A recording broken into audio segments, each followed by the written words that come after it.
J'aimerais ce matin vous parler de ce thème « Un cœur malléable pour faire la différence ». Et là, j'entends déjà des voix qui me disent « Mais pasteur, c'est la fête des mères, qu'est-ce que tu parles? De quoi là ?» Parce que mesdames, vous êtes appelés à faire la différence. Non, les frères, vous ne pouvez pas dire amen, c'est les sœurs qui doivent dire amen là. Mesdames, vous êtes appelés à faire la différence. Non, j'écoute bien pour savoir s'il y a des frères qui ne se prennent pas pour des sœurs. Je tiens avant tout, je vais vous demander à toutes les mamans de se lever, s'il vous plaît, ce matin. Là où vous êtes à votre place, est-ce qu'on peut les acclamer? Waouh! Mesdames, soyez fiers de qui vous êtes. Oh là là, Jésus, ta grâce. Je reviens de vacances, je crois que j'aurais mieux fait de rester où j'étais. Soyez fiers de qui vous êtes. Amen. Dieu veut faire de grandes choses à travers vous, mesdames. Non, là, ça devrait être les frères qui devraient dire amen. Vous pouvez prendre place, mesdames, merci beaucoup. Il y a quelque temps, j'ai commencé à aborder ce thème autour du cœur. On commence à parler du cœur, là, de tout ce qui se passe à l'intérieur de nous et pourquoi il est important que ce soit le cœur qui change.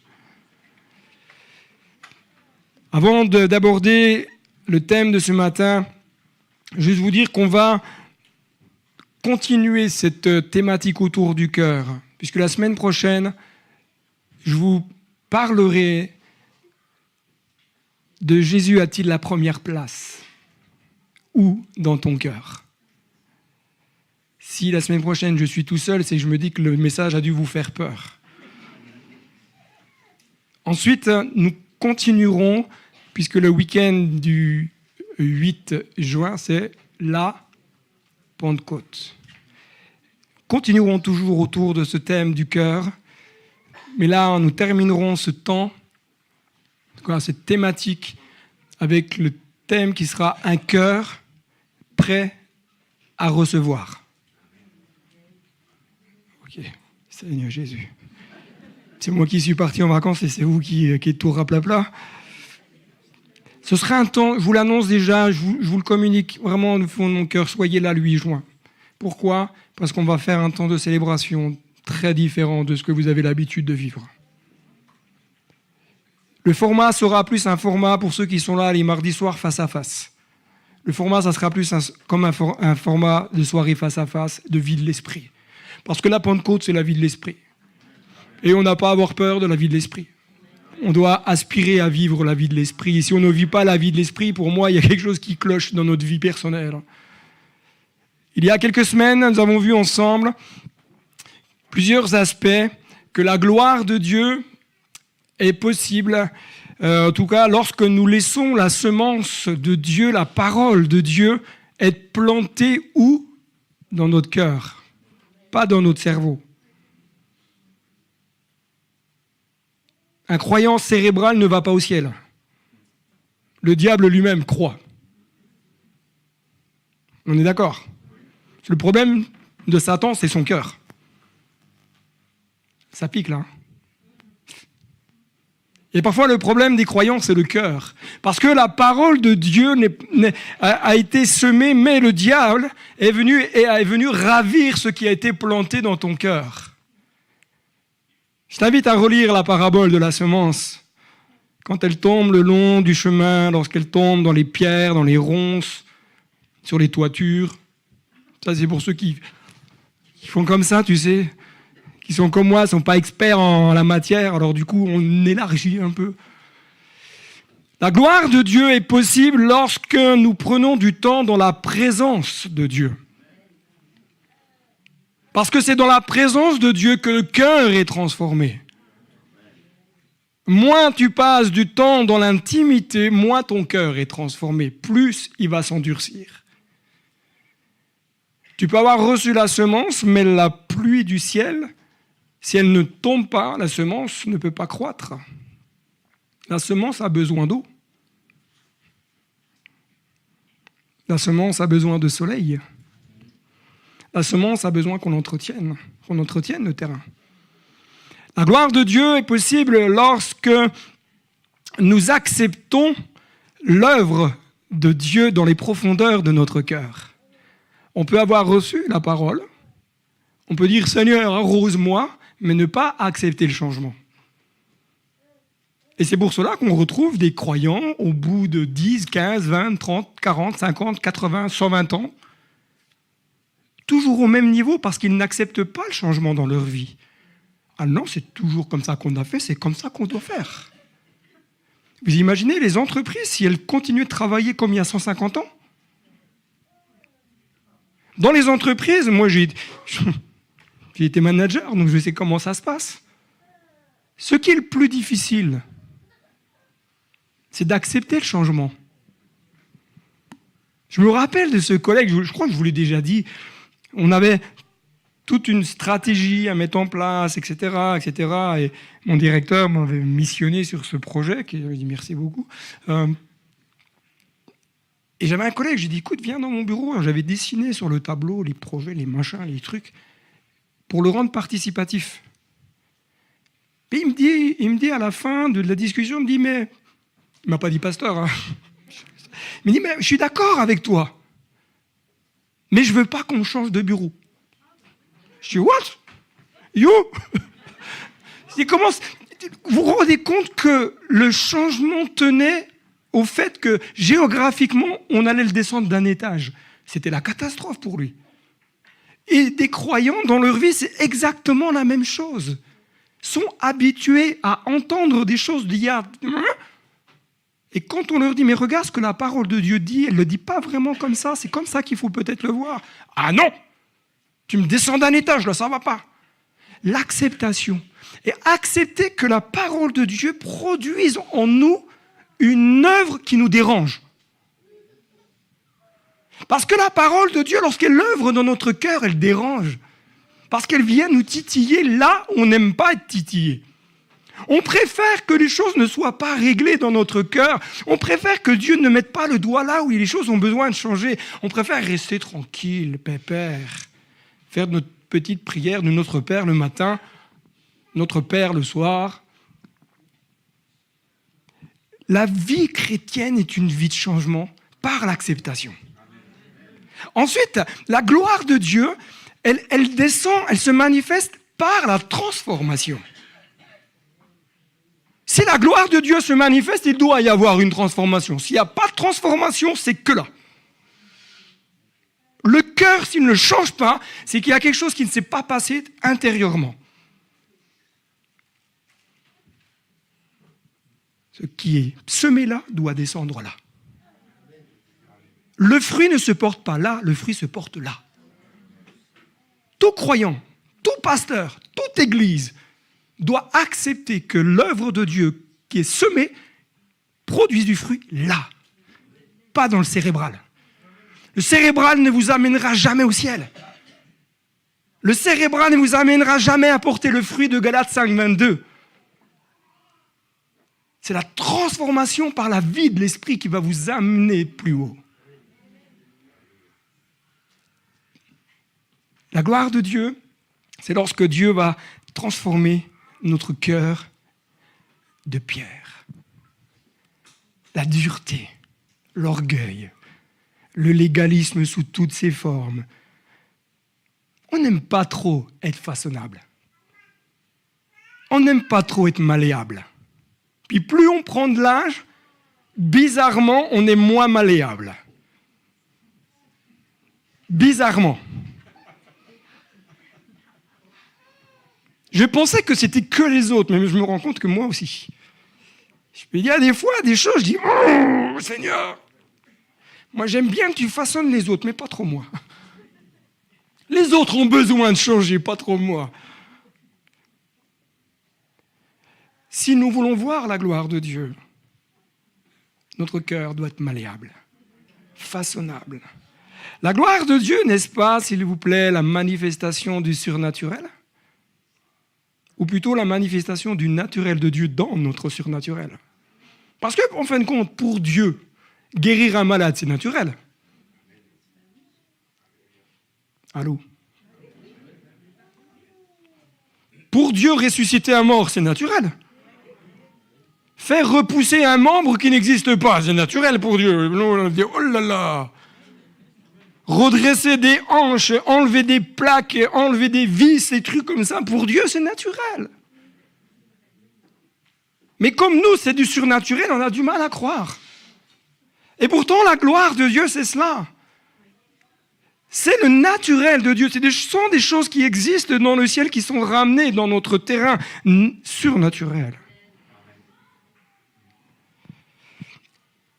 La gloire de Dieu, c'est la manifestation du surnaturel, oui, j'ai dit, la manifestation de la possibilité illimitée de Dieu. Dieu n'a pas de limite. Dieu n'a pas de limite. Nous fixons des limites à Dieu. Parce que nous sommes prêts à croire, parce que nous sommes prêts à accepter dans notre vie. La gloire de Dieu, c'est la manifestation de son amour dans le moment présent. Je me suis rendu compte que dans le milieu chrétien, souvent on parle de ce que Dieu a fait et ce que Dieu fera, mais pas ce que Dieu fait maintenant. On parle souvent au passé ou au futur, mais peu de fois on parle au présent. Mon Dieu, en tout cas celui dans lequel je crois, c'est le Dieu du maintenant. C'est le Dieu qui dit « je pourvois maintenant », même si c'est demain. Parce que ce qui arrive demain est déjà exaucé maintenant. Parce que si tu pries de dire « ah Seigneur, s'il te plaît, agis dans ceci, agis dans cela », tu t'attends à des choses dans le futur alors que tu dois les déclarer pour ton présent. Mesdames, vous avez du boulot là. Parce qu'il y a des changements, j'ose le dire, tant pis. Ne me jetez pas des tomates, s'il vous plaît. Il y a des changements qui vont passer par les femmes, pas par les gars. Moi, j'avais marqué, les sœurs disent Amen, mais bon, pas trop concernés apparemment. Ou vous n'avez peut-être pas pris encore conscience de cela. Il y a des changements qui vont venir par vous, mesdames, pas par nous, parce que nous sommes particulier.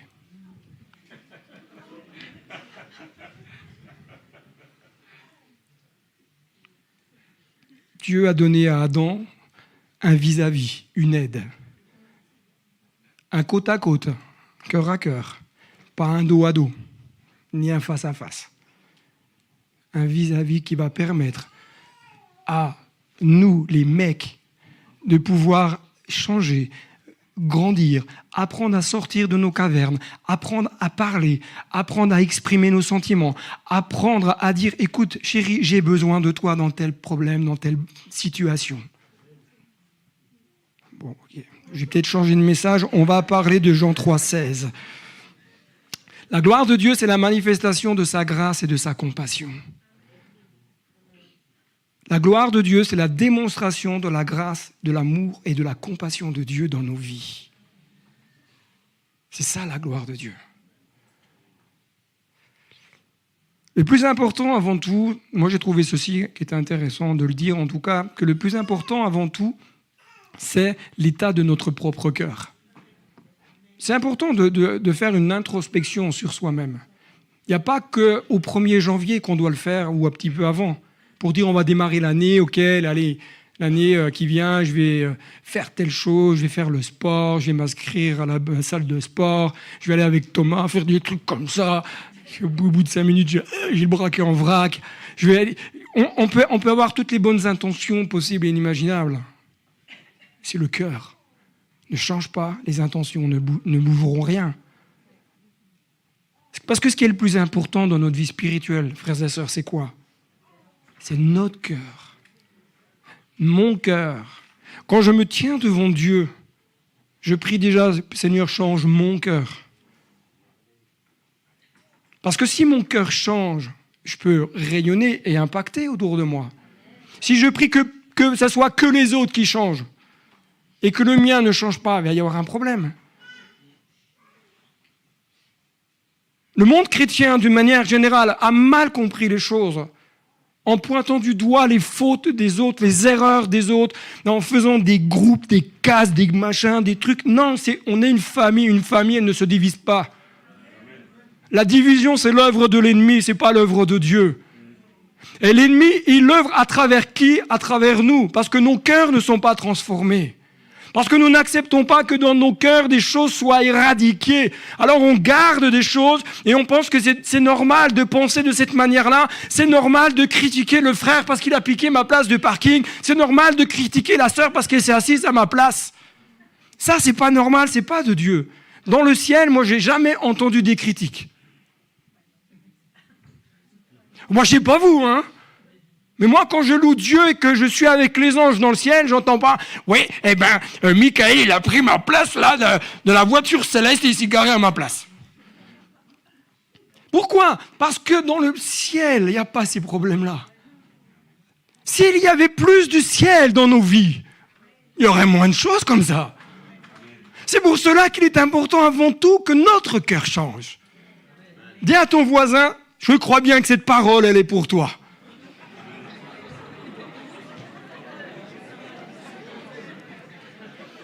Écoutez bien ceci.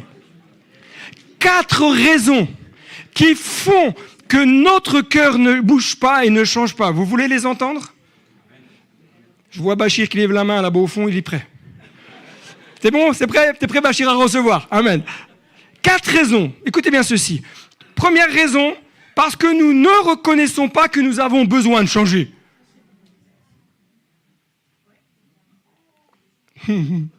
Vous êtes content d'être venu, hein? Là, vous êtes déjà en train de penser au poulet pour tout à l'heure. Dire, pasteur, dépêche-toi, c'est la fête des moments où on veut aller manger. Mais je vais quand même te donner les 4 raisons. La première, c'est parce que, quelque part, on ne reconnaît pas qu'on a besoin de changer. Souvent, ce sont les autres qui ont besoin de changer. Puis c'est vrai en plus. Mais l'autre, il dit la même chose de toi. La deuxième raison, c'est parce que nous ne sommes pas véritablement prêts à renoncer à ce qui nous tire en arrière. On sait, des fois, on a localisé le problème. Oui, me dit la sœur. Yes! Elle dit ça en pensant peut-être à son mari.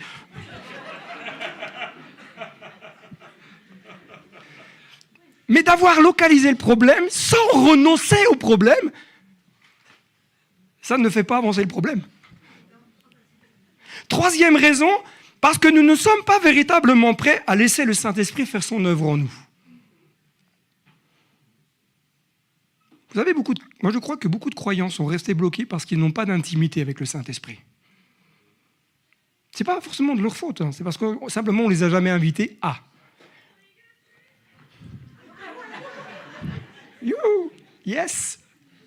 C'était pause publicité. Amen. Laisse le Saint-Esprit agir. Parce que ce qui va changer ton cœur, ce n'est pas tes règles, c'est le Saint-Esprit en toi. Plus tu as une intimité avec le Saint-Esprit, plus il te révèle qui? Le cœur de Jésus et le cœur du Père. Plus tu es en communion avec le Saint-Esprit, plus tu te sens bien. J'ai posté une vidéo ce matin, que je n'ai pas filmée ce matin. J'ai fait cette vidéo parce qu'à un moment donné, dans mon cœur, il y avait vraiment je sentais en moi comme une voix qui me disait « passe du temps avec moi, passe du temps avec moi, passe du temps avec moi ». Et ça m'a tellement travaillé, il faut que je fasse une vidéo sur ce sujet-là. Parce que je suis sûr qu'il n'y a pas qu'à moi ça arrive. Jésus veut avoir avec nous une intimité. Le Saint-Esprit veut avoir avec toi une relation. 4e raison qui fait que nos habitudes ne changent pas, c'est parce que nous ne sommes pas véritablement prêts à obéir. L'obéissance, ce ne sont pas des règles humaines qu'on s'impose. L'obéissance, c'est faire ce que Dieu nous demande. Si Dieu te dit « passe du temps avec moi », tu dois obéir. Si Dieu te dit « prends ta Bible et lis », tu dois obéir.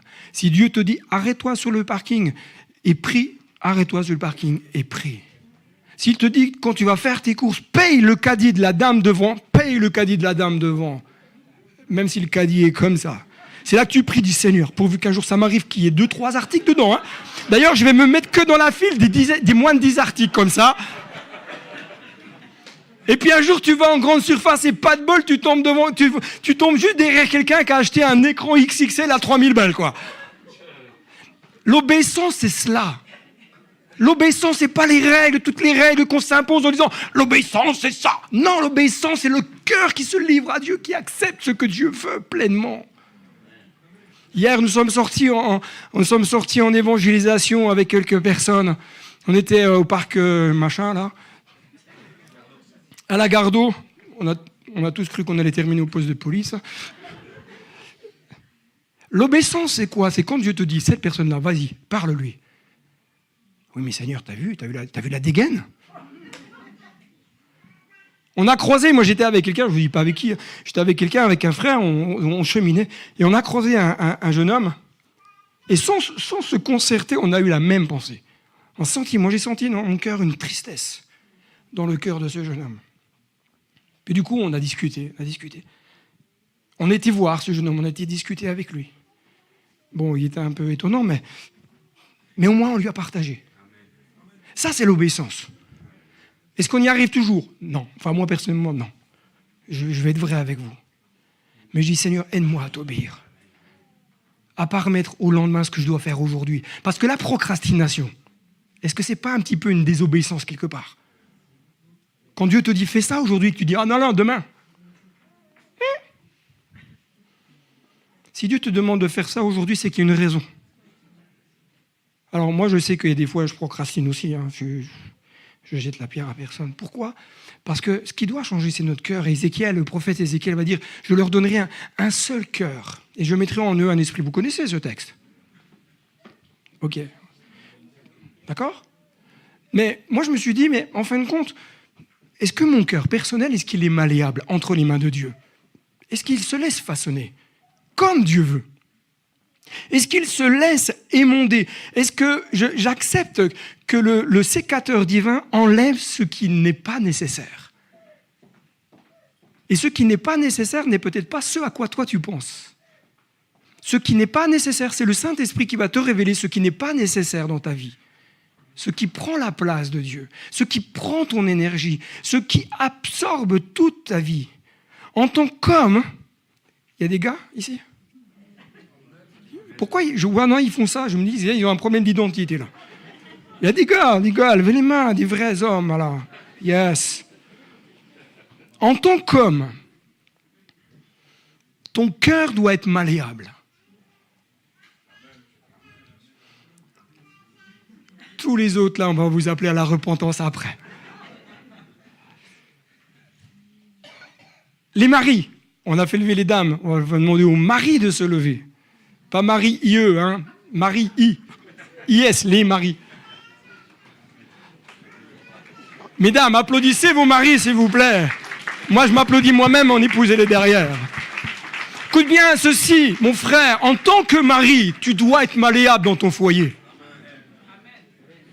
Amen. La sœur a dit Amen.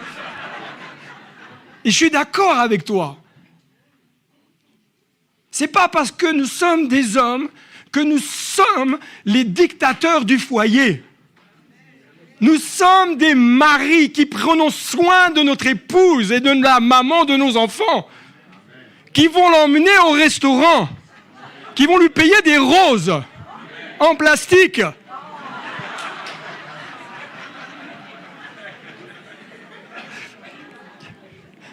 Marie, ton rôle, c'est tu es le pasteur de ton foyer.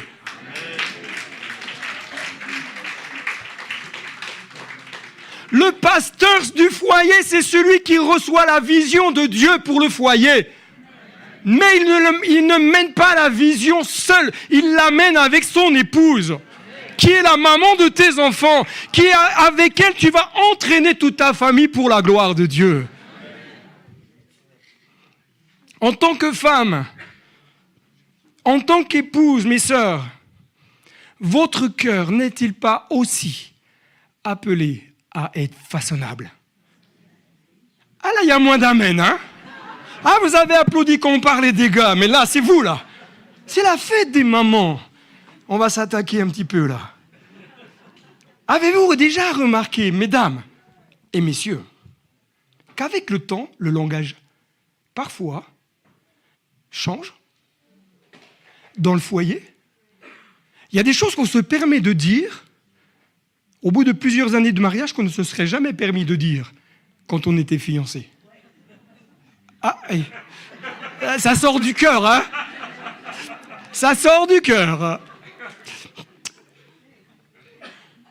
Chacun voit midi à sa porte, comme on dit. Pourquoi? Parce que je me rends compte qu'avec le temps, on arrive à banaliser des choses que nous n'acceptions pas avant.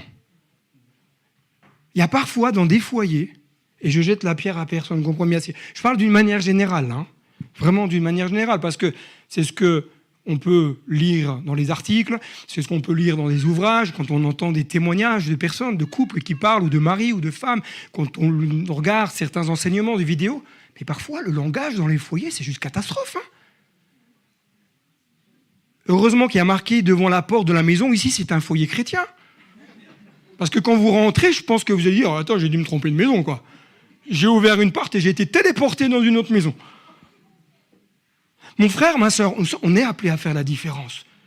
Notre langage impacte notre foyer. Messieurs, votre langage impacte votre épouse, impacte la vie de vos enfants, mais mesdames, aussi. Si vous dites que votre mari est nul, est-ce que c'est bien? Mais dans le sens inverse aussi. Si vous êtes toujours en train de rabaisser votre épouse, est-ce que c'est bien? C'est pas ce que la Bible m'enseigne. Je savais que ça allait piquer un petit peu ce matin. Oui, je suis content. Que nous soyons mari ou femme, nous avons tous besoin de la grâce de Dieu. Tous. Personne n'est parfait. Ça se saurait, effectivement. Personne n'est parfait. Mais, avec la grâce de Dieu, nous sommes toutes et tous appelés à bâtir le foyer que Dieu veut. Le foyer que Dieu veut que vous bâtissiez, il veut que ce soit un foyer fort, solide, face aux tempêtes de la vie. Face à toutes les influences de ce monde. Mesdames, on parle un petit peu de vous, mesdames, vous êtes d'accord? Oui, écoute, là, je crois que le poulet va sortir, là. Hein. Écoutez bien ceci. Et là, je vous parle avec mon cœur. D'accord? Vous avez un rôle à jouer dans l'Église. Merci, Olivier. Heureusement qu'il est là, parce que je savais que de toute façon, je n'allais pas faire l'unanimité quand j'allais dire ça. Mais c'est la réalité. Vous allez comprendre pourquoi un petit peu à la suite du message. Vous avez un rôle à jouer dans l'Église, vous avez un rôle à jouer dans le foyer, vous avez un rôle à jouer dans l'éducation des enfants. Ça ne veut pas dire que le mari soit cool douce, il regarde PSG Reims, les pauvres et moi hier soir. Là. Je lui dis heureusement que j'ai déménagé avant. Je me suis rendu compte dans la vie pastorale, quand on était à Sochaux, Sochaux allait bien. Quand on a déménagé, d'un seul coup, ils se sont mis à couler. On était à Reims, ils étaient en Ligue 1, on a déménagé, ben là je me rends compte qu'ils sont sur la sellette, quoi. Moi je pense que je porte une bénédiction pour les équipes de foot, apparemment, sans le savoir. Mais bon, vous avez un rôle à jouer, mesdames. Mari et femme, vous êtes appelés à œuvrer pour l'avancement du royaume de Dieu. Ensemble.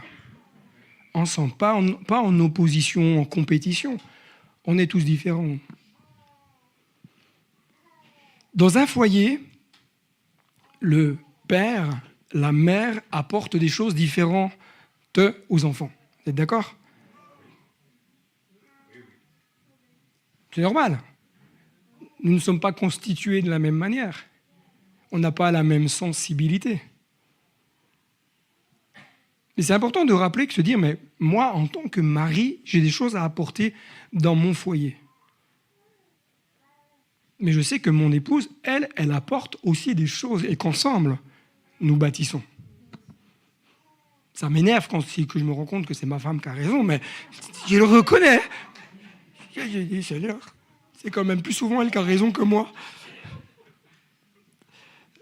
En tant que mari, en tant qu'épouse, en tant que père, en tant que mère, nous sommes appelés à travailler sur certains points en profondeur. Pourquoi ? Parce que je pense que, comme moi, vous avez ce désir de transmettre de bonnes choses à vos enfants. Vous n'allez pas leur donner des serpents quand même. Peut-être que vous allez leur donner des cacahuètes, mais pas des serpents. Parce que vous avez ce désir que vos enfants héritent de bonnes choses. Qu'ils ne soient pas pollués par toutes les choses de ce monde. En tout cas, les mauvaises. Tout n'est pas mauvais. N'allez pas habiter au fin fond du bois de Chahut. Vous laissez pousser une barbe comme ça pour les maris. Nous ne souhaitons pas voir nos enfants reproduire les mêmes erreurs que nous on a fait. Si tu as envie que tes enfants reproduisent les mêmes erreurs, on va prier vraiment pour toi après. On a tous dans l'éducation ce désir de dire je ne veux pas que mon fils, ma fille, mes triplés, mes quadruplés, mes sextuplés fassent les mêmes erreurs que les miennes. Alors on essaye de tout mettre en place pour qu'ils ne fassent pas les mêmes choses. Et des fois c'est même étonnant parce qu'on a l'impression que les choses se répètent. Le père aime le Nutella.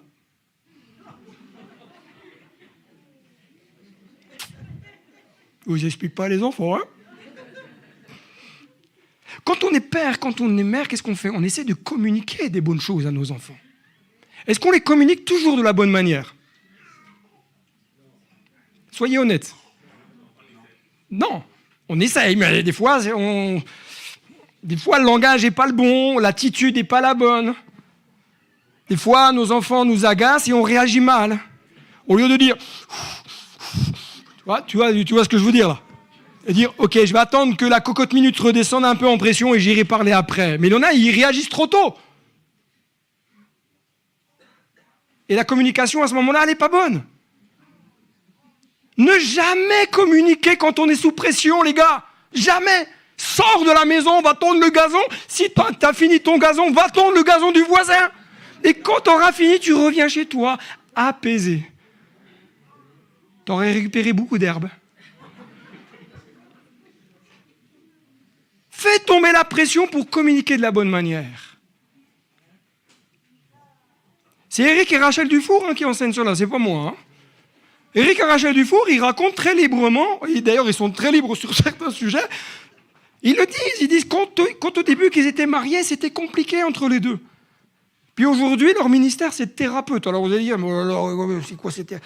Mais oui, mais ils expliquent, l'un comme l'autre, que quand ça se fritait, ils sortaient de la maison. Il y en a un qui sortait. Pourquoi ? Parce qu'ils savaient qu'il ne fallait jamais traiter une chose quand on est sous pression. Il vaut aller mieux laver les carreaux de la voiture et de revenir zen après, tranquille. Quand on est papa, quand on est maman, nous essayons de faire des bons choix. Mais il arrive parfois qu'on se trompe. Parfois, on est dans des embranchements de vie et puis... on a cru que c'était à droite qu'il fallait prendre, sauf que le GPS, il t'a dit la deuxième à droite. Puis tu t'es planté. Mais j'aimerais te dire que même si tu t'es planté, maman, tout n'est pas fini. Parce qu'avec Dieu, il y a toujours ce Dieu de la deuxième chance. Il dit, t'inquiète pas, la prochaine à gauche, tu prends et tu vas retrouver la route que je t'ai tracée pour toi. Dieu veut faire avec toi quelque chose, maman, quelque chose de particulier pour tes propres enfants, mais aussi pour l'Église. Dans la famille de Dieu, c'est exactement à peu près le même principe. Pas toujours facile d'être un exemple pour les autres. Là, je vais m'adresser aux internautes, juste vous dire que je vis un grand moment de solitude. Quelques mouches sont rentrées, on les entend bien voler là. Dans la famille de Dieu, c'est exactement la même chose. Pas toujours facile d'être un bon modèle pour les autres. Des fois, on l'est pendant un temps et on n'est pas trop mauvais. Mais chasse le naturel, il revient au galop. C'est pour cela que c'est un effort constant. Toute notre vie, nous devrons nous repentir de nos mauvais choix, nos mauvaises décisions, nos mauvaises attitudes, etc., etc. Dire, Seigneur, change mon cœur, s'il te plaît. Tu veux une bonne nouvelle? Ton cœur sera pleinement transformé quand tu seras au ciel. Alléluia. Franchement, quand on sera au ciel, on n'aura plus de problème. Hein? Oh Jésus, ça sera tellement cool. Dans la famille de Dieu, pas facile de composer avec le caractère des uns et des uns. Pas facile de composer avec les caractères des uns et des autres. Hein? Oh, il y a des fois. Oh, Jésus, Marie, José Pérec. C'est un truc de fou. Tu croises des chrétiens, tu dis, mais l'enfant de Dieu, il est né de nouveau. Puis... Mais je jette pas la pierre parce que parfois je fais pareil. Il y a parfois, je me dis, Seigneur, mais je suis pas bon. Je parle pour moi là. Hein. Je me dis, mais Seigneur, comment je peux agir de cette manière-là? Je dis, Seigneur, c'est pas possible. Alors, je retourne dans ma chambre de prière, je dis, Seigneur, ta grâce. Seigneur Jésus, je te demande pardon. On a tous besoin de changer.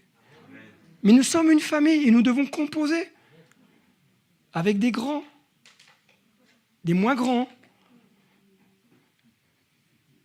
des plus larges, des moins larges, des plus jeunes, des moins jeunes, des colorés, des moins colorés. Mais c'est ça la famille de Dieu. Et je bénis Dieu pour notre Église. Vous savez pourquoi? Parce qu'on est multiculturel. Et je me dis au ciel, de toute façon, le ciel, c'est multiculturel. Il n'y a pas les blancs d'un côté, les jaunes d'un côté, les bleus d'un côté, les blancs, les verts de l'autre. C'est multiculturel. Je vous ai déjà raconté ce moment, ce témoignage où je vais évangéliser à Nancy et Dieu a envoyé un ange pour me secourir. C'était un Africain. Je me suis dit, bah, ça y est, les anges, c'est tous des Africains. Au ciel, c'est tous des Africains. J'ai pas de problème. Et pourquoi? Parce que en tant qu'enfant de Dieu, les nationalités tombent. On est unis d'un même cœur, d'une même âme, d'une même pensée. Et vous savez quoi? Moi, je bénis Dieu pour les Africains. Parce qu'ils nous apportent en France ce que nous, on ne connaît pas. Ils ont un naturel pour louer Dieu, que nous, on est quand même complexés. Hein. On a un héritage, on ne peut pas le nier. Mais tout dans notre héritage n'est pas bon. Et vraiment, je prie, moi, dans mon cœur, c'est ma prière. Je dis, Seigneur, j'aimerais un jour pouvoir aller en Afrique. Enfin, j'ai déjà été, mais en Afrique du Nord. Mais j'aimerais aller... je ne sais pas dans quel pays je pourrais aller, mais francophone de préférence, parce que je ne parle pas anglais. Un endroit où on parle français. Mais moi, c'est même pas pour aller prêcher, je voudrais juste être là pour voir comment on loue Dieu.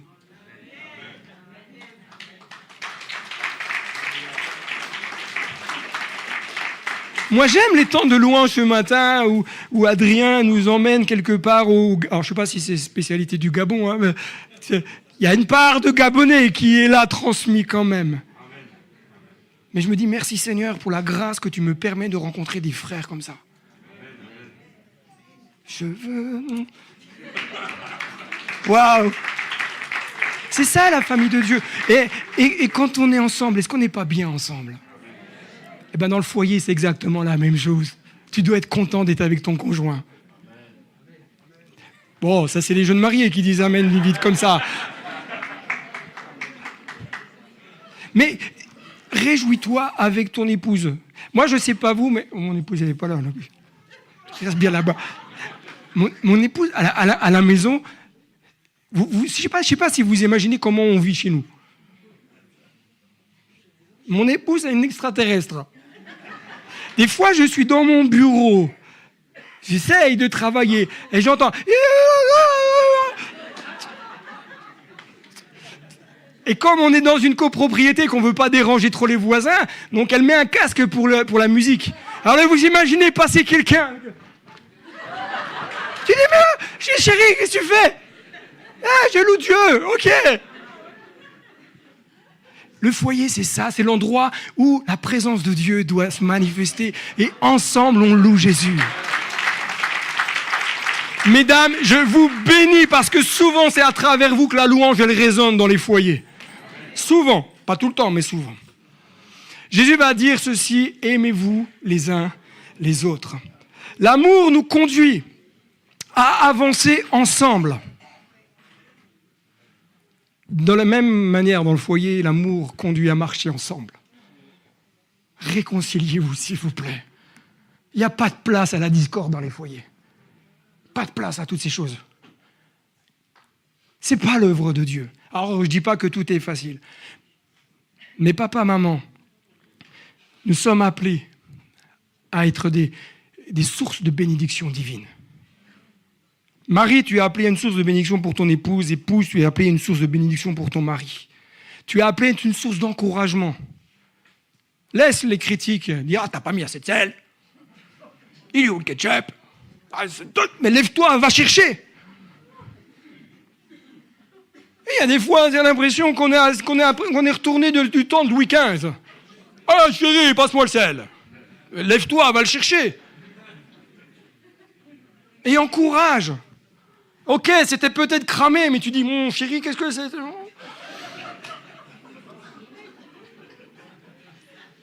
Pardonnez-vous réciproquement. Pardonnez-vous réciproquement. Le pardon fait partie de la vie du foyer. C'est bien la preuve que des fois c'est tendu chez les autres.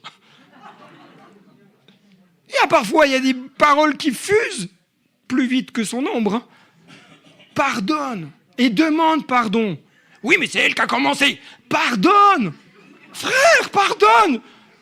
C'est ton épouse, c'est la maman de tes enfants. Pardonne comme Jésus t'a pardonné. Et aime d'un amour inconditionnel. Tu aimes. Pas pour recevoir en retour, tu aimes pour donner. L'amour de Jésus, c'est donner. Il n'a pas dit « je donne ma vie pour que vous m'aimiez ». Non, il a dit « je donne ma vie parce que je vous aime ». L'amour dans un couple, c'est aimer d'une manière inconditionnelle. Et pour les couples qui sont peut-être en devenir, ceux qui déjà disent « la sœur là-bas, le frère là ». Non mais j'ai des yeux, hein.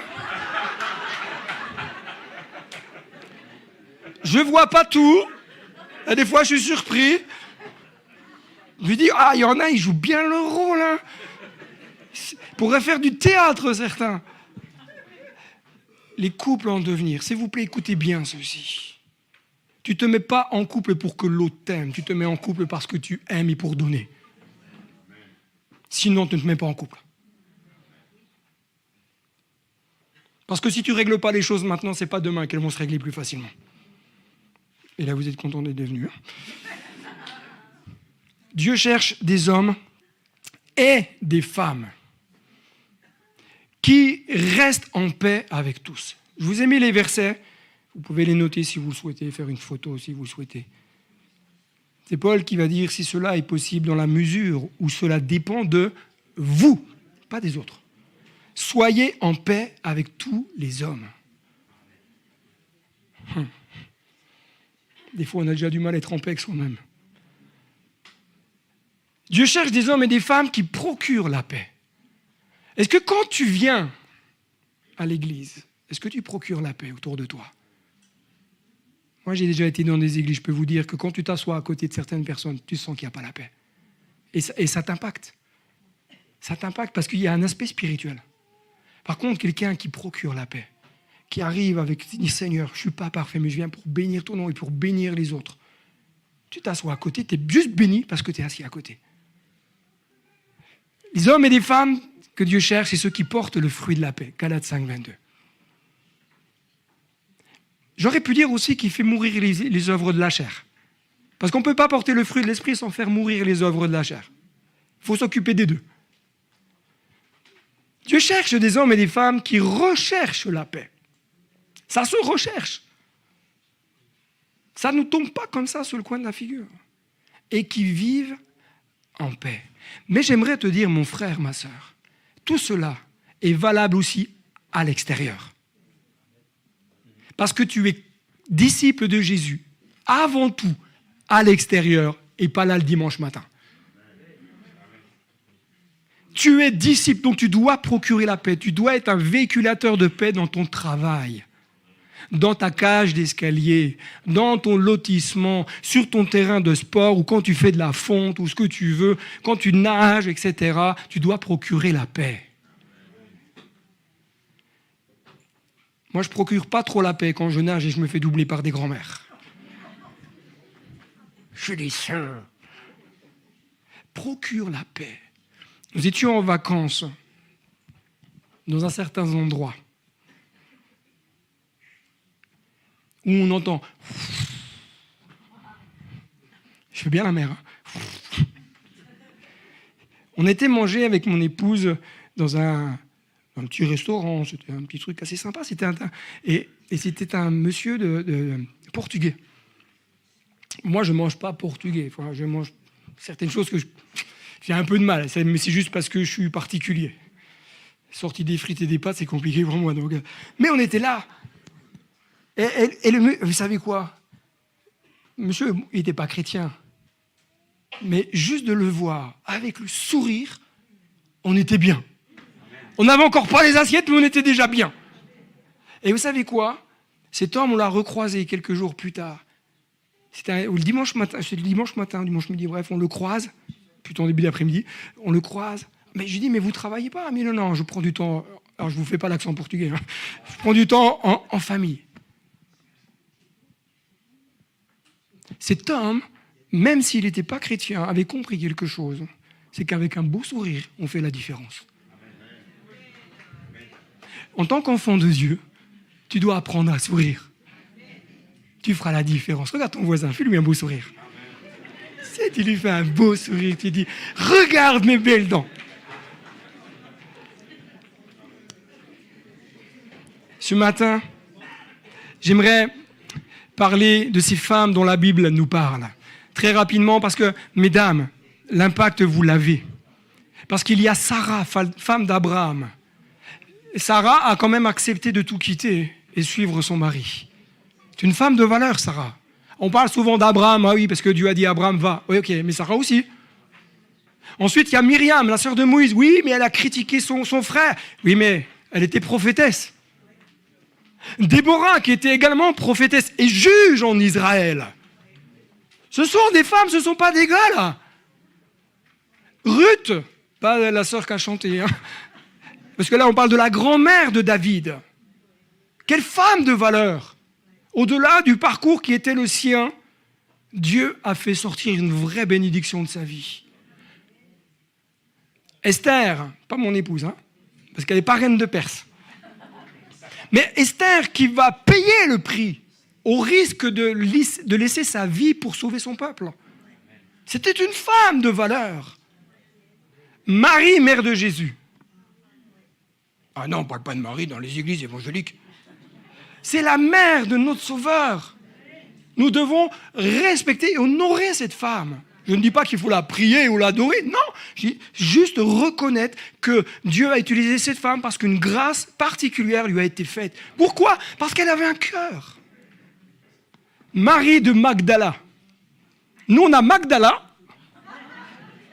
qui est là parfois, et là-bas, on parle de Marie de Magdala. Première femme que Jésus va utiliser pour propager l'évangile. Dites ce que vous voulez, les gars.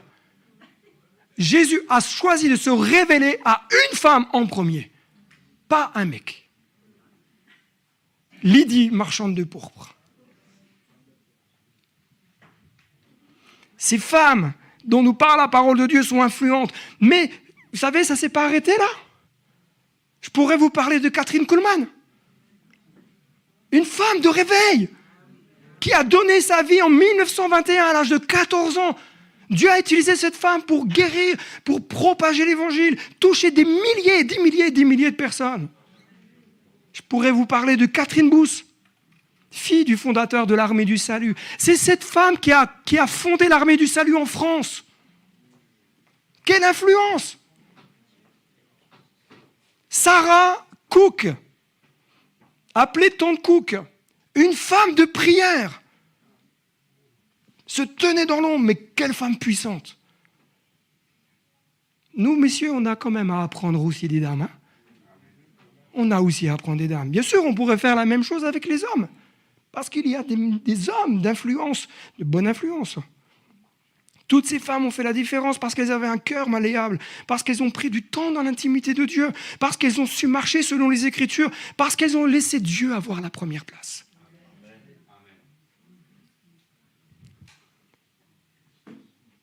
Jean-Emmanuel, c'est possible de... S'il te plaît, mon frère. Vous connaissez ce texte, je ne vais pas le lire. Vous savez, ce moment où Paul écrit à Timothée. Timothée, visiblement, en tout cas, c'est ce que les commentateurs, les théologiens disent. Sûrement, Paul s'appuie sur un événement particulier dans la vie de Timothée qui fait que Paul va dire « Je me souviens de la foi de ta grand-mère et de ta mère. » Timothée était l'homme qu'il était parce qu'il a eu une grand-mère et il a eu une mère influente parce que leur cœur avait accepté que Jésus ait la première place. Loïs, Eunice. Écoutez bien ceci. Eunice veut dire béni par la victoire. Tu n'es pas béni par la défaite, tu es béni par ta victoire. Tu passes peut-être par des moments difficiles,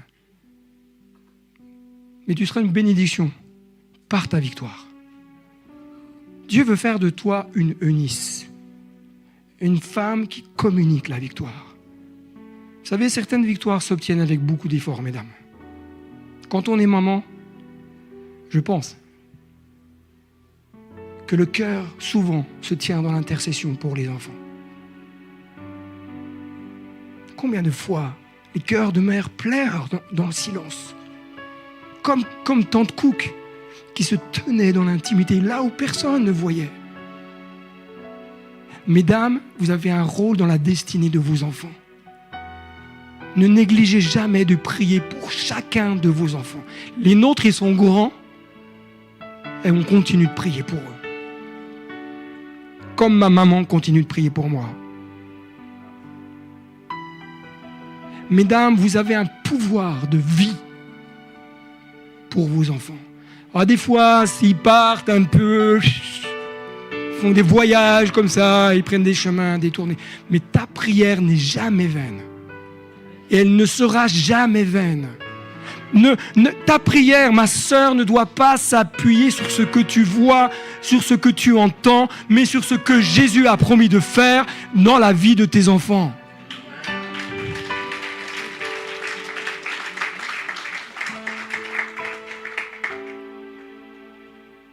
Que tu sois une Eunice, que tu sois une Loïs, qui veut dire agréable. Eunice, ça veut dire quelque part, elle avait un cœur. Le caractère était façonné selon le caractère divin. Et ce sont ces valeurs-là qu'elle a transmises. Ma sœur, ce sont les valeurs de ton cœur que tu transmets à tes enfants. Dès la première conception qui existe dans le ventre d'une maman, tu es déjà maman à ce moment-là. Tu n'es pas maman quand l'enfant naît, tu es maman déjà. Dès le démarrage. Et déjà là, tu peux communiquer à ton enfant des valeurs. Tu peux lui faire écouter de la louange ou lui faire écouter de la louange. Tu peux lui citer la parole de Dieu ou lui citer la parole de Dieu. Tu peux poser tes mains sur ton ventre et bénir ton enfant, le fruit de tes entrailles. Sois une Loïs, sois une femme qui fait la différence. Ose te lever. Ose faire entendre ta voix en tant que femme. Et deviens une mère pour tes propres enfants, mais deviens une mère spirituelle. Parce que c'est ça aussi, être mère. C'est engendrer des enfants dans la foi. D'être un modèle de caractère, de cœur qui emmène les enfants dans la foi, dans la victoire. Et vous savez, des fois, les enfants dans la foi, ils réagissent comme nos enfants naturels. Ils prennent des chemins bizarres des fois. Les personnes se convertissent, elles ont leur histoire de vie, c'est compliqué. Ils vont vous décevoir. Vous allez dire à Dieu, mais Seigneur, moi je passe des heures à écouter, à discuter, et puis il me trompe, et il me fait des trucs bizarres, et puis... Mais Jésus va te dire, aime-le comme moi je l'aime.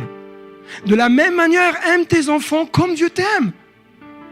Même s'il est différent de toi. De toute façon, il est différent de toi. Hein. D'accord, vous avez des fois des enfants, morphologiquement, ils ressemblent au papa ou à la maman. Ou aux deux. Même la voix, des fois, correspond à l'un ou l'autre.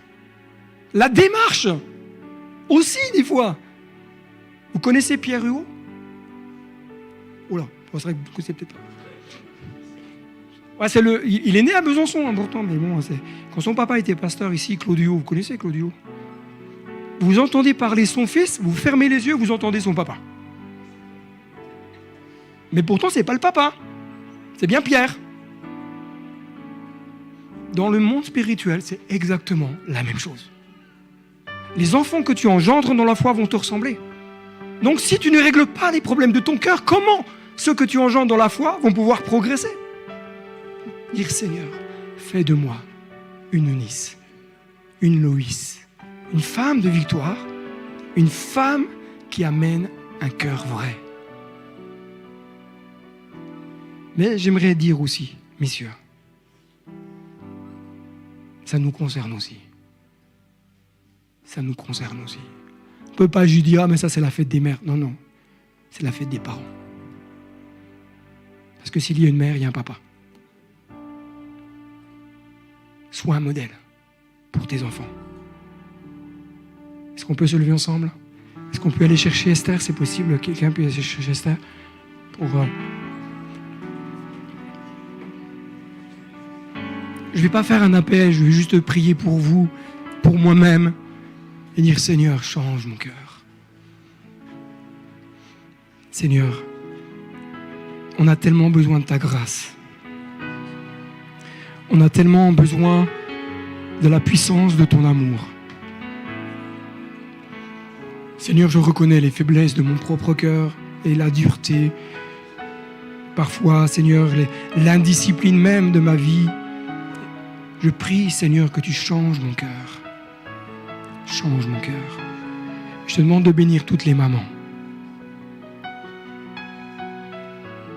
Celles qui le sont déjà et celles qui le deviendront.